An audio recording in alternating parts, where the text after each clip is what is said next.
ఓం శ్రీమాత్రే నమః. ఛానల్లోకి స్వాగతమండి. తులారాశి వారికి అదృష్ట సమయం వచ్చేసింది. ఎంతో కాలంగా మీరు ఎదురుచూస్తున్న 8 శుభవార్తలను వినబోతున్నారు.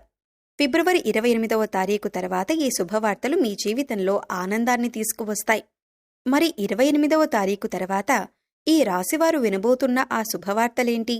ఈ శుభవార్తలు వినటానికి ముందు మీరు ఎటువంటి ప్రవర్తన కలిగి ఉండాలి? ఎవరితో మీరు జాగ్రత్తగా ఉండాలి? అలాగే ఏ దేవతారాధన చెయ్యాలి అనే అంశాలతో పాటుగా ఈ రాశివారి గురించి కొన్ని ఆసక్తికరమైన విషయాలను ఈ వీడియోలో మనం వివరంగా తెలుసుకుందాం. కానీ అంతకంటే ముందుగా మీరు కనుక మన ఛానల్ని ఇప్పటివరకు సబ్స్క్రైబ్ చేసుకోకపోతే సబ్స్క్రైబ్ చేసుకొని పక్కనే ఉన్న బెల్ ఐకాన్ నొక్కి ఆల్ సెలెక్ట్ చేసుకుంటే మేమిలాంటి వీడియోస్ అప్లోడ్ చేయగానే ముందుగా మీకు నోటిఫికేషన్ వస్తుంది. అలాగే వీడియోని ఎక్కడా కూడా స్కిప్ చేయకుండా చివరి వరకు చూస్తేనే మేమేం చెబుతున్నామో మీకు పూర్తిగా అర్థమవుతుంది. ఇక వివరాల్లోకి వెళ్ళిపోతే మిగిలిన రాసులన్నింటికంటే కూడా ఈ రాశి వారిని చాలా ప్రత్యేకమైన వారుగా జ్యోతిష్య శాస్త్రంలో చెప్పబడి ఉంది. మరి ఈ రాశివారు ఎందుకంత ప్రత్యేకమంటే వీరికి ఉన్నటువంటి సహాయం చేసే గుణం, కార్యదీక్షత, కార్యదక్షత, సంయమన పాలన వంటి అనేక అంశాలను కలిగి ఉండటం వల్ల ఈ రాశివారు అందరికంటే ప్రత్యేకమైన వారుగా చెప్పవచ్చు. అయితే ఈ రాశివారు ఈ సమయంలో జాగ్రత్తగా ఉండాలి. ఈ సమయంలో మీరు చేయవలసిన పనేంటంటే ముఖ్యంగా మీరు ఎటువంటి పరిస్థితుల్లోనైనా మౌనంగా ఉండటానికి ప్రయత్నించండి.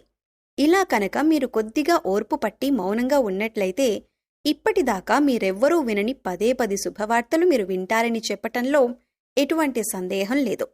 అయితే మీ ముందు నవ్వుతూ మాట్లాడే కొందరు వ్యక్తులు వెనక నుండి మీ నాశనం కోరుకుంటున్నారు. వారెవరు అనే విషయం ఈ వీడియో చివరి వరకు చూస్తే మీకు అర్థమవుతుంది. ముఖ్యంగా 3 వ్యక్తులు మీ జీవితంలో మీరు పైకి ఎదగకూడదని మీ నాశనాన్ని కోరుకుంటూ ఉన్నారు. ఆ 3 వ్యక్తుల్లో 2 స్త్రీలు, 1 పురుషుడు మీ శత్రువులతో చేరి మీ శత్రువులకి అనుకూలంగా ప్రవర్తిస్తూ మీ నాశనాన్ని కోరుకుంటున్నారు. ఈ సమయంలో మీరు అనుకున్న పనులు అనుకున్నట్లు జరగాలి, ధనలాభం కలగాలి, అందరికంటే ముందుండాలి అనుకున్నట్లయితే కనుక మీరు ఏం చేయబోతున్నారు అనే విషయాలను ఇతరులకు అస్సలు చెప్పకండి. మౌనం వహించండి. ఎందుకంటే మీరు జీవితంలో ఎదగటం ఇష్టం లేనివారు ఖచ్చితంగా మీ మాటలు వింటే మీ నాశనాన్ని కోరుకుంటారు. అంతేకాదు, ఈ సమయంలో మీరు ఈ కొన్ని జాగ్రత్తలు పాటించినట్లయితే ఖచ్చితంగా మీరు శుభవార్తలు వింటారు. కుటుంబంతో సంతోషంగా ఉంటారు. ఏ ఒక్క దేవుణ్ణి ప్రార్థిస్తే 2 దేవుళ్ల అనుగ్రహం కలుగుతుందో మీకు తెలుసా? అదేనండి, రాముడిని ప్రార్థిస్తే హనుమంతుల వారి అనుగ్రహం కూడా మీకు కలుగుతుంది. ఇక వీరిద్దరి అనుగ్రహం ఉంటే ఈ రాశివారి జీవితం 3 పువ్వులు 6 కాయలుగా మారిపోతుంది. మరి ఆంజనేయ స్వామి వారికి ఇష్టమైన మంగళవారం రోజున మాంసాహారం తినకుండా రాములు వారిని అలాగే హనుమంతుల వారిని ప్రార్థించినట్లయితే మీ మనసులో ఉన్న కోరిక త్వరగా నెరవేరుతుంది. అంతేకాదు, ఇలా చేయటం వల్ల రాములవారు అలాగే హనుమంతుల వారి అనుగ్రహం కూడా మీపై పరిపూర్ణంగా ఉంటుంది అని చెప్పటంలో ఎలాంటి సందేహం లేదు. ఇక అనేక రకాలుగా శనిదోషాలతో బాధపడేవారు అంటే ఏలినాటి శని, అర్ధమ శని, అర్ధాష్టమ శని, ఇక అనేక రకాలుగా శనిదోషాలతో బాధపడేవారు అంటే ఏలినాటి శని, అర్ధమ శని, అర్ధాష్టమ శని, ఇలా అనేక రకాలుగా శనితో కలిగే ఇటువంటి దోషాల నుంచి బయటపడాలి అంటే మంగళవారం నాడు ఆంజనేయ స్వామి వారిని విశేషంగా పూజించాలి. మరి ఇటువంటి పూజ చేసేటప్పుడు మాంసాహారం తినకుండా చేస్తే విశేషమైన ఫలితాన్ని పొందుతారని పండితులు చెబుతున్నారు. ముఖ్యంగా ఉదయాన్నే అంటే భోజనం చేయటానికి ముందే పూజ ముగించుకుంటే మంచిదని తెలియజేస్తున్నారు. అయితే ఈ వీడియోని మీరు చివరి వరకు చూస్తేనే మీరు చేయకూడని తప్పులతో పాటుగా ఏ వ్యక్తులకు మీరు దూరంగా ఉండాలి అనే అంశాలు మీకు వివరంగా తెలుస్తాయి. అలాగే ఈ వీడియో నచ్చితే లైక్ చేసి మన ఛానల్ని సబ్స్క్రైబ్ చేసుకోవటం మర్చిపోకండి. ఇక 2వ తప్పు మీరు చేయకూడనిది ఏంటి అంటే మీరు కోపాన్ని అదుపులో ఉంచుకోవాలి. అలాగే కోపంలో ఉన్నప్పుడు ఎదుటివారిని ఎంత మాట పడితే అంత మాట అనకూడదు. అలాగే ఎదుటివారిని దూషించకూడదు. ముఖ్యంగా మీ దగ్గర లేని వ్యక్తి గురించి ఎదుటివారితో నెగిటివ్గా చెప్పకూడదు. అలాగే వాడకూడని పదాలు వాడుతూ ఎదుటివారిని దూషించటం కూడా మానుకోవాలి. ఎప్పుడైతే మీరు వాడకూడని పదాలు వాడతారో అది ఇంట్లో కానీ, మీరు పనిచేసే సంస్థలో కానీ, ఇరుగు పొరుగు వారితో కానీ ఎక్కడైనా సరే ఎటువంటి పదాలు వాడినప్పుడు లక్ష్మీదేవికి ఆగ్రహం కలుగుతుంది. మిమ్మల్ని వదిలి వెళ్ళిపోతుంది. అప్పుడు మీరు పేదరికం అనుభవించవలసి వస్తుంది. ప్రత్యేకించి ఈ సమయంలో మౌనంగా ఉండాలి. ఈ జాగ్రత్తలు తీసుకుంటే కనుక ఈ రాశివారు ఈ సమయంలో శుభవార్తలను ఖచ్చితంగా వింటారు. మీరు అనుకున్న పనుల్లో విజయాన్ని కూడా సాధిస్తారు. మిమ్మల్ని ఎవరైనా రెచ్చగొట్టినా సరే, అనకూడని మాటలని మిమ్మల్ని ఆవేశపరిచినా కూడా మీరు ఈ సమయంలో మౌనంగా ఉండటం వల్ల అనేక ప్రయోజనాలను పొందుతారు అనటంలో ఎలాంటి సందేహం లేదు. కొద్దిగా ఓర్పు వహించినట్లయితే కనుక జీవితంలో మీరు శుభవార్తలను వింటారు. అంతేకాదు, మీరు జాగ్రత్తగా ఉండవలసిన ఇంకొక అంశం ఏమిటంటే, అందరినీ నమ్మి మీరు డబ్బుగా అప్పు ఇచ్చినట్లయితే కనుక మీకు డబ్బు తిరిగి వచ్చే అవకాశాలు చాలా తక్కువగా ఉంటాయి. ఈ విషయాన్ని మీరు గమనించాలి. ఎందుకంటే ఎవరిని పడితే వారిని నమ్మి డబ్బు ఇచ్చినట్లయితే మీ అవసరాలకు డబ్బు లేక మీరు చివరికి ఇబ్బంది పడవలసి వస్తుంది. మనకి ఉన్నంతలో దానం చేయటం, హెల్ప్ చేయటం తప్పు కాదు. కాకపోతే మనం చేయలేని సహాయాన్ని కూడా మీ భుజాల మీద వేసుకొని చేయటం వల్ల మీరు చిక్కుల్లో పడే అవకాశం ఉంటుంది. ఈ విషయాన్ని మీరు గమనించాలి. ఇక 6 అనే అక్షరంతో పేరు మొదలయ్యేవారు ఎవరైనా ఉంటే అటువంటి వ్యక్తుల వల్ల మీ జీవితంలో కష్టాలు అధికంగా వస్తాయి. కాబట్టి అటువంటి వ్యక్తులు ఎవరో మీరు పరిశీలించి వారికి దూరంగా ఉండటం మంచిది.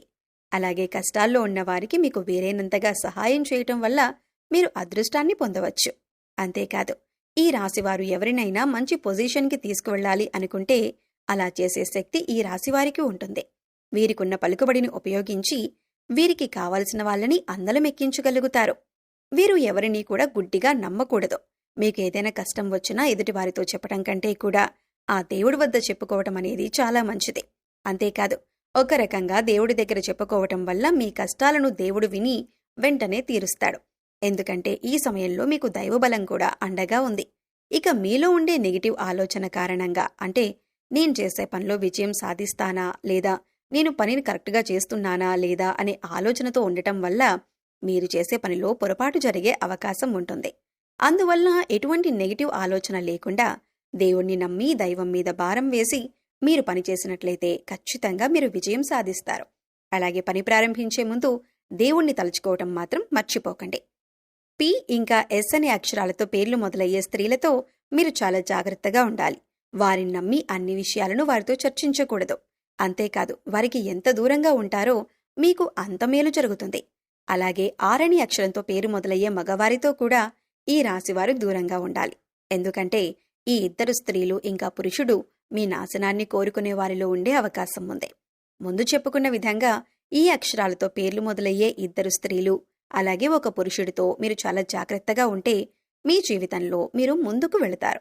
అలాగే మరిన్ని యోగవంతమైన ఫలితాలను పొందటానికి ఈ సమయంలో మీరు చేసుకోవలసిన దేవతారాధన చూసుకున్నట్లయితే గురువారం నాడు దత్తాత్రేయ దక్షిణామూర్తి వంటి గురుస్వరూపాల ఆలయాన్ని దర్శనం చేసుకోండి. మాస శివరాత్రి రోజున శివుడికి అభిషేకం చేయించుకోండి. అలాగే సోమవారం నాడు శివుడికి విశేషంగా పూజ చేసుకున్నట్లయితే జీవితంలో ఉన్నతిని పొందుతారు. సో చూశారు కదండి, తులారాశివారు ఏ విషయాల్లో జాగ్రత్తగా ఉండాలి, అలాగే ఫిబ్రవరి 28వ తారీఖు తర్వాత మీరు ఎటువంటి శుభవార్తలు వినబోతున్నారు, అలాగే ఈ సమయంలో మీరు ఏ వ్యక్తులతో జాగ్రత్తగా ఉండాలి అనే అంశాలతో పాటుగా ఈ సమయంలో మీరు చేసుకోవలసిన దేవతారాధన గురించి ఈ వీడియోలో మనం వివరంగా తెలుసుకున్నాం కదా. ఈ వీడియో మీకు నచ్చినట్లయితే లైక్ చేయండి. మీ ఫ్రెండ్స్ అండ్ ఫ్యామిలీ మెంబర్స్లో ఎవరైనా తులారాశి వారు ఉన్నట్లయితే వారితో ఈ వీడియోను షేర్ చేసుకోవడం మర్చిపోకండి. అలాగే ఇప్పటి వరకు మన ఛానల్ని కనుక మీరు సబ్స్క్రైబ్ చేసుకోకపోతే సబ్స్క్రైబ్ చేసుకొని పక్కనే ఉన్న బెల్ ఐకాన్ నొక్కి ఆల్ సెలెక్ట్ చేసుకుంటే మేము ఇలాంటి వీడియోస్ అప్లోడ్ చేయగానే ముందుగా మీకు నోటిఫికేషన్ వస్తుంది. మరో చక్కటి వీడియోతో మళ్ళీ కలుద్దామండి. ఓం శ్రీమాత్రే నమః.